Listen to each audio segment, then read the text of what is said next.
وقال النبی صلی اللہ علیہ وسلم من سلم المسلمون من لسانہ و یدہ رواہ مسلم صدق اللہ العظیم۔ نبی اکرم صلی اللہ علیہ وسلم نے ارشاد فرمایا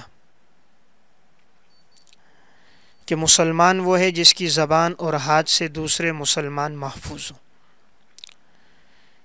یہ جملہ آپ نے اس موقع پر ارشاد فرمایا جب آپ سے پوچھا گیا ای المسلمین خیر، مسلمانوں میں بہترین مسلمان کون ہے؟ آپ سے سوال ہوا کہ بہترین مسلمان کون ہے، تو آپ صلی اللہ علیہ وسلم نے ارشاد فرمایا من سلم المسلمون من لسانہ و یدہ، بہترین مسلمان وہ ہے جس کی زبان اور ہاتھ سے دوسرے مسلمان محفوظ ہوں۔ تو اگر ہم چاہیں کہ ہم نگاہ نبوت میں بہترین انسان بن جائیں تو پانچواں بہترین انسان وہ ہے جس کی زبان سے اور اس کے ہاتھ سے کسی کو تکلیف نہ پہنچے۔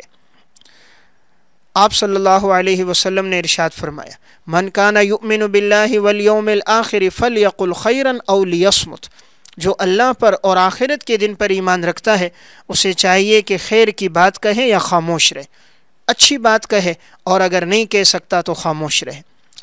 تو نگاہ نبوت کا بہترین انسان وہ ہوگا جو اپنی زبان کی حفاظت کرے گا۔ من صمت نجا، جس نے اپنی زبان کی حفاظت کی اس شخص کو نجات مل گئی، اور اگر کسی نے اپنی زبان کی حفاظت نہ کی تو وہ ہلاکت میں پڑ گیا۔ اسی لیے حدیث میں آتا ہے آپ صلی اللہ علیہ وسلم نے ارشاد فرمایا جب صبح ہوتی ہے تو جسم کے سارے اعضاء زبان سے کہتے ہیں تو درست ہو جا، اگر تو ٹھیک اور درست ہو گئی تو سارا جسم درست ہے، اور اگر تو غلط راہ پہ چل گئی، تو ٹیڑھی ہو گئی تو سارا جسم ہی ٹیڑھا ہو جائے گا۔ تو انسان کے جسم میں اصل چیز انسان کی زبان ہے، تو زبان کی حفاظت کی جائے۔ انسان کے جسم کا دیکھیں ہر گوشت بڑھتا ہے، زبان کا گوشت نہیں بڑھتا۔ زبان کے اندر کوئی ہڈی نہیں ہے لیکن یہ 6 فٹ کے انسان کو ہلا کے رکھ دیتی ہے۔ اللہ نے زبان کی بڑی سیفٹی رکھی تاکہ انسان اس کو ہر وقت نہ کھولے، بہت سوچ سمجھ کے زبان کا استعمال کرے۔ زبان ہے، پھر آگے 32 دانت ہیں، پھر ان 32 دانتوں میں آگے ہونٹ ہیں۔ اللہ نے پیچھے زبان کو بھی لگام دی ہے، باندھ کے رکھا۔ تو زبان کو لگام، پھر دانت، اور پھر آگے ہونٹ، اس سب کا مقصد کیا تھا کہ زبان کا استعمال ٹھیک ہو، زبان کا استعمال غلط نہ ہو۔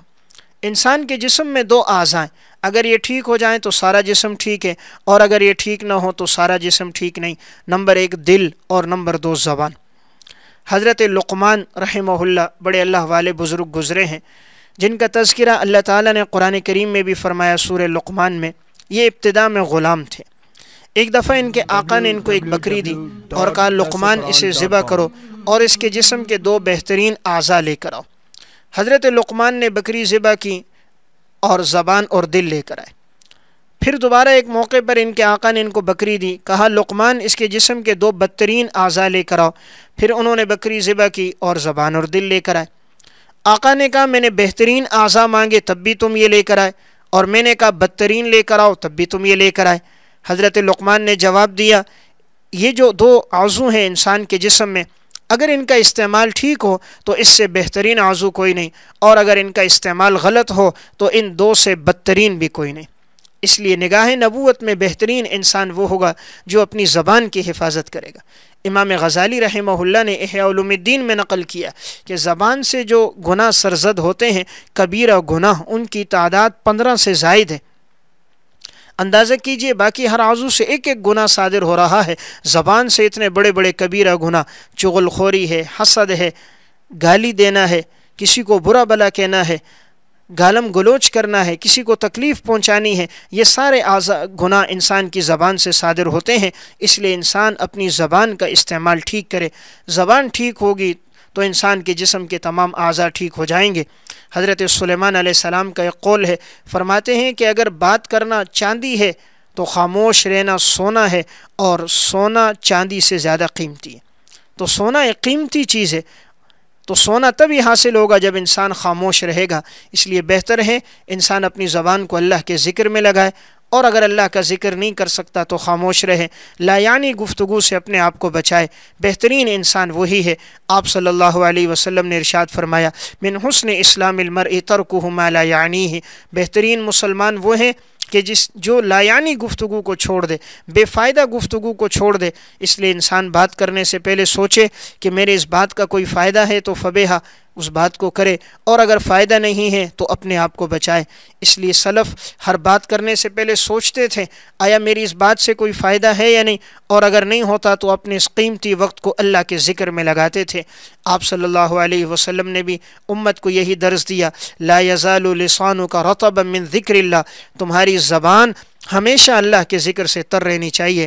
تو اگر ہم یہ کوشش کریں کہ اللہ کے ہاں مقبول بندے بن جائیں تو ہم اپنی زبان کا استعمال ٹھیک کریں، تو پسندیدہ انسانوں میں ہمارا مقام بھی ہوگا اور ہم نگاہ نبوت میں ایک بہترین انسان بن جائیں گے۔